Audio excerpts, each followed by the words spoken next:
Thank you very much for your compelling testimony.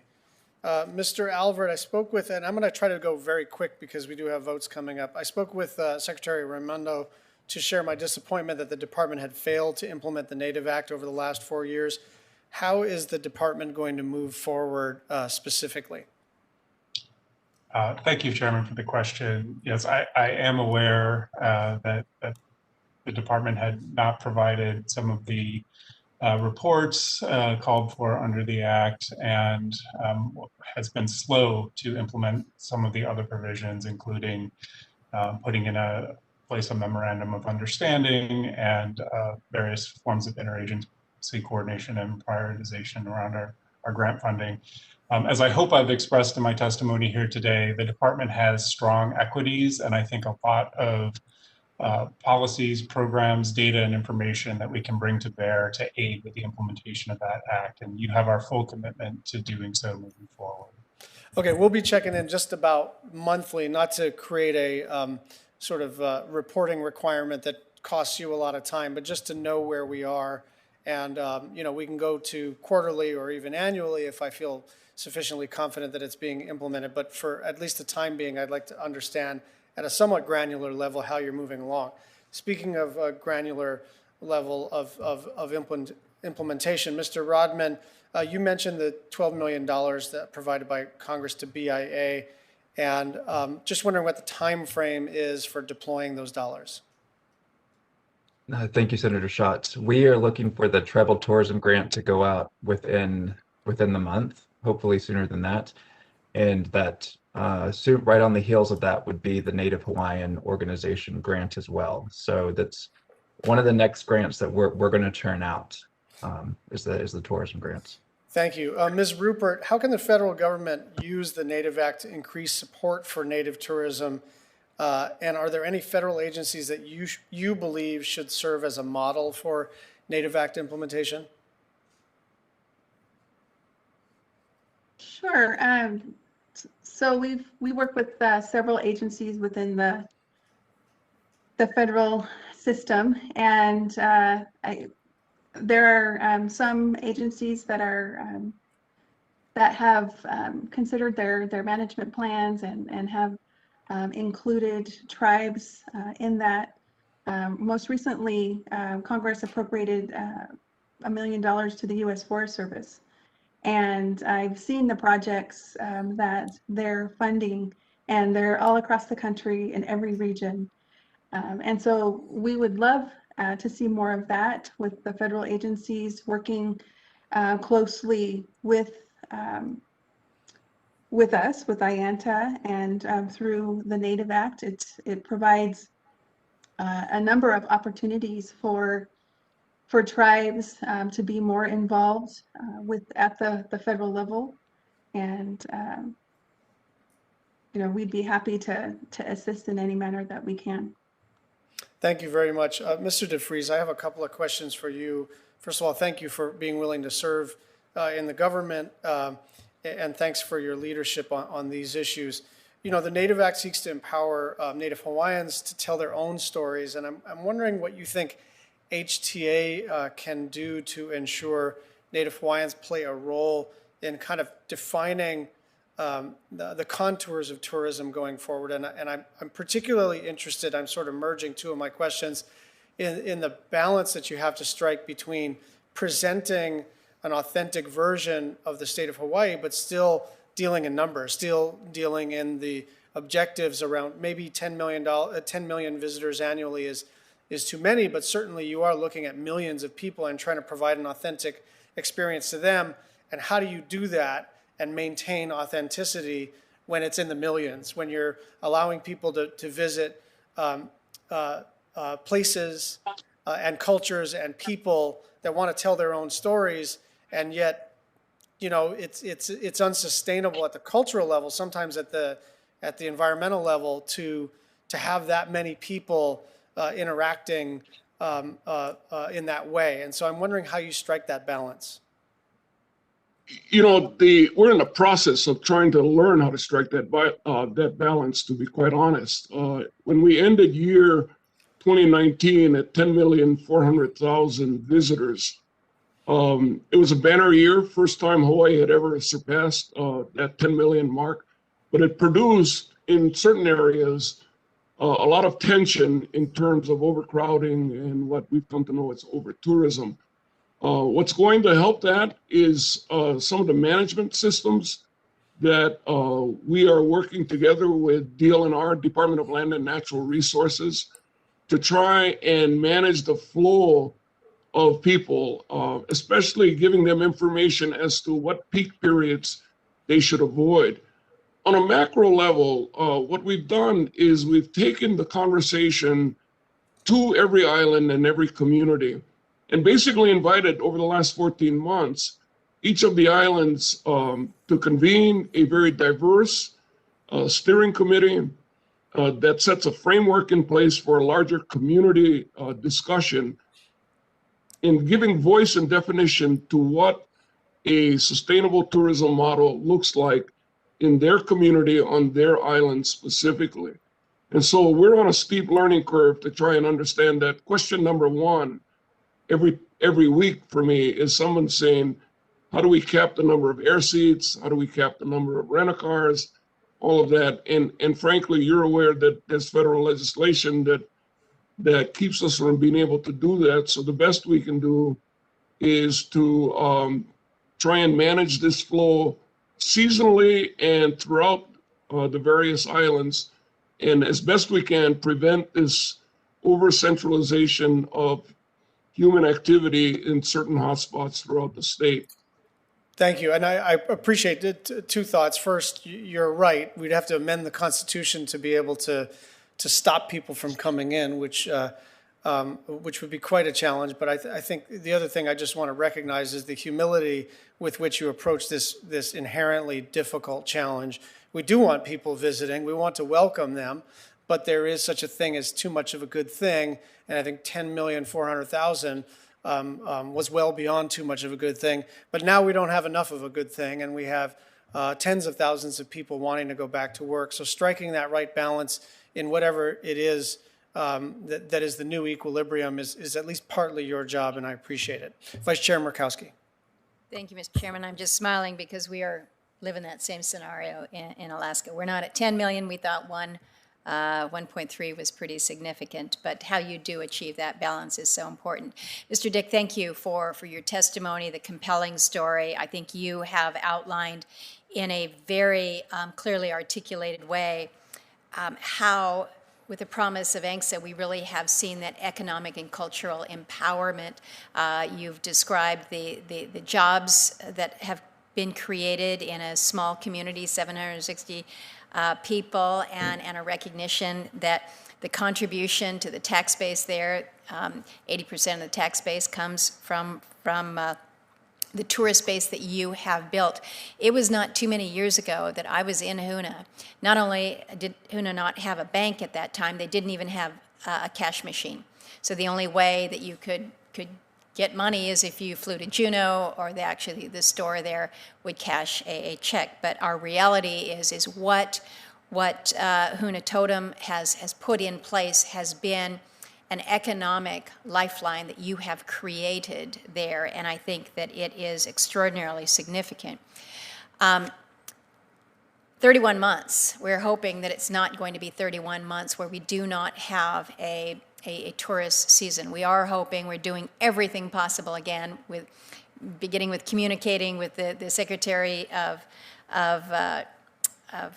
Homeland just this morning on PVSA and what we might be able to do that. Explain to the committee, though, if you don't have tourism, what economic opportunity does a community of Huna have right now in Alaska? Well, thank you for that question, Vice Chair Murkowski. I don't think there's much opportunity at all. If you look at some of the other communities in Alaska, some in the interior, communities like Juneau or Ketchikan, you may still have the opportunity for independent travelers. Not to the extent that you used to have them, but you still have that opportunity. In Huna, we don't have that opportunity. We don't have that infrastructure. Our infrastructure is built around cruise ships and cruise ship travelers. Could people fly Alaska Airlines into Huna? You can get a Cessna and a Caravan into our airport. Nothing bigger than that, Yeah. Senator. So let me ask then, because you noted that CDC focuses absolutely on health and safety, as is their mission. We understand that. Can you describe the COVID response plan, the safety protocols that you have put in place in order to provide for this level of opportunity so that folks can come in? Because I think there are some who are saying, we will at all cost just open the doors because we need the economic revenues. But just describe very briefly the third-party validation of the safety systems, what you've put in place to make sure that not only the passengers are in a safe place, but also the entire community of Huna and the efforts that they've made. So thank you, Senator. I think I'll answer that in a couple ways. I think in the first way is in how we built out Icy Strait Point. It is built 1.5 miles away from the community of Huna, right? So we're able to keep guests relatively contained there, though we do have guests that come up into town. The city of Huna has done an extraordinary job through Huna Indian Association, the local tribe, in basically monitoring COVID in and out of the community. And so everybody, 100% of all travelers who come into the community by plane or by boat, or otherwise, I don't know how otherwise you might get there, maybe swimming, they do 100% testing. And based on that testing, they'll have people quarantine if they test positive. If not, they continue on with their daily lives. In the community of Huna, you've had a total of 6 cases of COVID over the last 14 months. They have done an extraordinary job themselves. For us at Icy Strait Point, we have an individual who's got a master's in public health. From day one in early April, we've had protocols put in place around sanitation, hygiene, how we're going to control the flow of passengers, what kind of protocols we're going to put in place in terms of mask wearing, indoors, outdoors. And that has been in place since April of last year. We've updated that plan based on the Healthy Sales Panel, 74 recommendations that came out of the work that Royal Caribbean and Norwegian Cruise Line did. And we've continued to update that based on the guidance that the CDC has put out. So we feel extremely confident about our ability to safely manage guests at our port and to ensure the protection of our elders and our community members. One last quick question for you. You've had an opportunity to listen to Mr. Alvord with EDA, as well as Mr. Rodman with BIA. Discussion about what is available through EDA in terms of funding opportunities, as well as competitive grants for tribes that Mr. Rodman mentioned through BIA. Are these, you have articulated, and I think very well, and it's a good reminder to us, that with the SBA loan guarantee, the BIA loan guarantee program, allowing that to provide relief to Native-owned businesses. That's a very important suggestion to the committee. Do you see either through EDA or the BIA grants that Mr. Rodman was speaking to that these can be helpful within Native tourism? Thank you, Senator. We hadn't seen that to date. Of course, given the current definition of their programs, we'll certainly go back and take a look to see if those can work for Alaska Native corporations. I know the issue through EDA has always been money going to communities and to tribes, and not necessarily to Alaska Native corporations who've made the kind of investment that we have in a place like Icy Strait Point.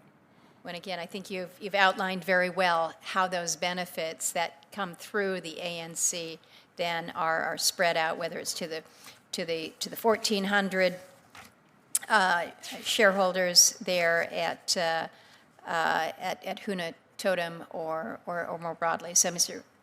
Chairman, thank you so much. Senator Cortez Masto. Thank you, Mr. Chairman. Again, thank you to all the panelists. Mr. Alvord, let me start with you. And I noticed in your testimony, you're still working through the funding availability notice for the total $3 billion in the American Rescue Plan as well as how to implement the 25% carve out for tourism support. But can you please talk a little bit about the metrics that EDA will be using to ensure that the funding is prioritized for the communities that have suffered the greatest impact of the tourism decline? Absolutely, Senator, and thank you for that question. I should start by saying that EDA is acutely aware that even before the pandemic, that Native communities were underserved and among the most economically distressed communities that are eligible for EDA assistance. And the pandemic only exacerbated that situation. These same communities were then among the most impacted from a health and economic development standpoint. As a result, we've taken a number of actions as part of our program design to make sure that we're in a very strong position to be able to serve those needs. One action that we've taken already is that we have revised our investment priorities, and these serve as a guideline for how EDA will undertake its investment activity. And we have made equity among the principal priorities through which we will be viewing our investment portfolio for the ongoing work under the CARES Act, for the new work that we'll be initiating under the American Rescue Plan, and for the entirety of EDA's economic development assistance programming. So we believe that will be very helpful in ensuring that we are guiding more investments to those types of opportunities. Among the principal metrics that we use to look at how we're doing, we evaluate how many jobs that we are helping to create or retain as a result of our grant investments, as well as the additional private and public investment that's being leveraged. So let me just, I guess, be a little bit more specific. Are you going to make it clear that tourism marketing is an eligible and worthwhile investment? I mean, that was something that I really fought for in the ARP, because our tourism and travel industry had been so hard hit. And I want to make sure that that carve out that is focused on tourism is also a metric that many of our communities know is available for funding. Is that something you're going to highlight with them? Absolutely, Senator. We definitely view marketing as a critical component to helping the tourism economy to bounce back quickly at this time, and we believe that will align very well with our traditional metrics, because it is going to help to retain jobs. It is going to help to bring jobs back very quickly. So within that $750 million industry-specific set aside within the American Rescue Plan, marketing activities will be eligible, and we'll be certain to make that clear. Okay, thank you. Ms. Rupert, in your testimony, you note that destination marketing organizations don't always market tribal destinations because they aren't included in the fee structure. Do you think tourism promotion is key to getting visitors to come back to tribal communities? And how can we better target investments to those who need that support? Definitely, yes. Every tribal destination attraction needs to be marketed. And we do our best with the limited amount of funding that we have. But for tribes and Native-owned businesses to be marketed by their own state would be so helpful to them, as well as through Brand USA, our marketing of the United States. It's very important for tribes to be included in that as well. And so the issue is that tribes are located within a certain state, but don't, on their tribal lands, especially in Nevada, none of our tribes have lodging establishments. So therefore, they're not putting into the lodging tax that goes to the state for the promotion of the state. So our tribes don't get promoted in that way. Thank you. And that's why, to the chairman and members of the committee, the work that I have done and will continue to do is, how do we ensure that our tribal communities have the support they need at the federal level to incentivize their economic development, whether that is around tourism or travel or other things that we can help them with. But I think it is so important. I know just in the state of Nevada, and what Sherry said is, many of our tribes, we don't have tribal gaming. many of the tribes cannot compete with the gaming that's on the Las Vegas Strip or in Reno. So we have to figure out other ways that we can continue to incentivize economic development, and tourism or travel, outdoor recreation is also an important part of this as well. So thank you to the panel members, and thank you for this important hearing.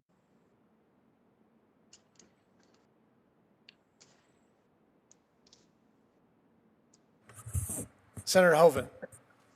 Thank you, Mr. Chairman. Director Rodman, for you, as the country and of course the tribes work to come out of the COVID pandemic, obviously they face many challenges. One of them is to get their economy going again.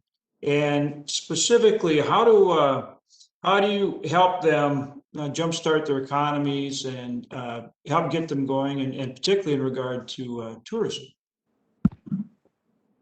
Thank you, Senator Hoeven. With regards to tourism, we are hoping to get our funding out very quickly for grants and for the technical assistance component. The grants that we fund typically are feasibility studies based, not all, but mostly. And so that really scopes out the viability of a project. And for these particular grants, they will be accommodating or considering tourism businesses that have really been impacted by COVID-19, which is pretty much all of them. So how do they bounce back from that? And those will be individually based. We're also working with our technical assistance teams in certain regions for a regional approach, and that is really leveraging the cooperation of all the tribes in a given state and the state tourism departments and the local infrastructure to get a big boost and for tribes to get more visibility and some of the just the tourism promotion that are going on in states in North Dakota. That's right on the cusp, I think, of taking off from the work that we've done. And then working with IANTA to identify more nationally the technical assistance needs, and then figuring out how to deliver those most effectively to tribal communities, which will inform our federal policies on how to best address those technical assistance needs. So it's really kind of that national, regional, and we have some local projects as well. So in terms of lessons learned, I mean, what are the biggest lessons learned in terms of COVID and how you can really make a difference? I think, sir, in talking to our technical assistance experts, one of the areas that they are focusing on and working with the tribal teams now is resiliency. And I know that we talk a lot about resiliency, but I think this COVID-19 was, I mean, everyone uses the word unprecedented, but that's really what happened here. And so the experts that we're working with at the George Washington University and Virginia Tech are working with the tribal teams to ensure there are ways to pivot. So in this case, there was a lot of online, a lot of things went to online. We looked at online tourism, and like we went to Airbnb and Eventbrite, and there were certain sessions where people could pay and learn about star quilt making or native fashion or other cultural elements, and to learn about that. But then there are also some where the artisans could sell some of the products as well. So we're trying to factor that in moving forward. We have to, given COVID-19, is that resiliency type of methodology. So. Thank you. Ms. Rupert, how do public-private partnerships like Brand USA, as well as other organizations, work with tribes, to help them with jobs in their economy, and particularly in regard to tourism again as well? So here at IANTA, we do partner with Brand USA. We partner with them on FAM tours. So we bring international groups over, specifically the Italian market, tour operators and travel agents, and we bring them to different parts of the country and to different tribes annually. Usually that's prior to IPW, which is the largest travel trade show in North America. And so we train we actually work with the tribes to build the itinerary, and we take these tour operators and media and travel agents with us there, and they get to learn all about those tribes and find out what which destinations and attractions that they can participate in or either add to their tours. So we partner with them in that way. They usually come to our annual American Indian Tourism Conference and talk about the different initiatives that they're doing, inviting the tribes to participate in that. But there definitely needs to be, as I mentioned earlier, there definitely needs to be more of that going on in Indian country. All right. Thank you very much. Thank you, Mr. Chairman. Thank you. And I'll now turn to Vice Chair Murkowski for some concluding remarks. Thank you, Mr. Chairman. And I know we do have votes that have begun. I want to thank our witnesses for their contributions here today. I think we recognize that we have seen an unprecedented amount of federal funding that has been directed to provide assistance for our tribes, for our Native people, whether it's the CARES Act last year, the end of year package, the rescue package this year, and there is more that is being discussed. But I think we recognize that it's not just about directing the dollars, it's making sure that those directed dollars are able to get to a place and in a way that addresses those that have been most significantly impacted. And I think we've heard some stories today about the extraordinary economic impact, and the story of Huna is clearly one that is pretty powerful. A community of 760 people, and the economic activity that comes with what Huna Totem has created through the tourism industry to be able to provide 250 jobs in that community, to be able to be 80% of your tax base, to be able to put, 27 of the 32 high school students to work on a summer job, give them those job skills. I think we recognize that how we can work to facilitate ensuring that the level of response is really in these areas that have been significantly impacted. We want to be able to do that. But we also know that it's not just the federal dollars. Sometimes it's the federal government and our regulations that hold us back from achieving what it is that has been built and worked so hard to facilitate over the years. And that's exactly what has happened in this situation. And Russell, your comment that, you know, as an Indigenous person, basically the economic livelihood of the people in your home village is being dictated by Canada right now, which is effectively what we're dealing with the PVSA. This is something that we need to address, we must address, and we will address it, and we need to do it now so that there is some semblance of a season. Even if it's just a couple of months, it will be better than a kick in the rear, which is what the region has seen. So know that we're going to work with you, Mr. Chairman. I really appreciate that we've held this hearing today. You pulled together a good panel of folks to talk about these issues. I agree with you. I think we need to make sure that that there is a level of accountability within the Department of Interior as well. And so know that I'm going to be looking forward to getting the updates on that report about the Native Act and its implementation as well. So thank you. Thank you very much. I want to thank our excellent and diverse panelists for presenting their views. If there are no more questions for our witnesses, members may also submit follow-up written questions for the record. The hearing record will be open for 2 weeks. I want to thank all of the witnesses for their time and their testimony today. This hearing is adjourned.